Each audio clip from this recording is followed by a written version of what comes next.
There were signs explaining things, like ancient Asian wrestling ring, with a picture, Van's ugly insufferable house, or the accused Germain awaits sentence by Judge Kansas. There's a funny monkey picture. There was some guy's office with a sign that just says, "Ye old chore board," with nothing on it.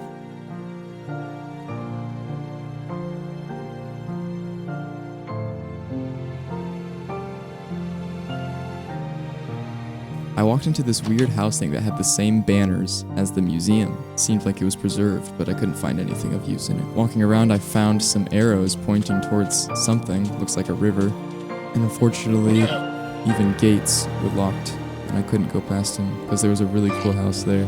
It seemed like this server was extremely active and had a lot of talented players. I found a massive villager trading hall, and then I found a little center of operations with important coordinates. And one of the coordinates on here got me very interested. Pale Gardens. This server isn't even that old, but there's no one on it. I wandered around a little more, and I eventually found a half-finished house with a sign next to it that got me really excited, and it said, "Work in progress, January 27th, 2025.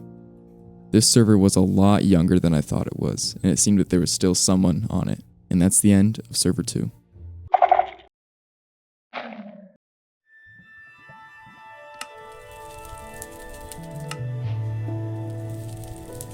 The first thing I noticed when I joined the server was that everything seemed to be underground.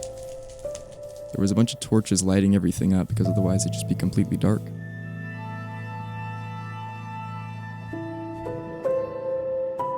Some of the notable signs I found was Bach is alive, heretics have no place in our society, so there seemed to be some sort of chicken god. There's a cool language, for sure, that was a cool language word, Hunstad. There's a player named Duck, who seemed to be here.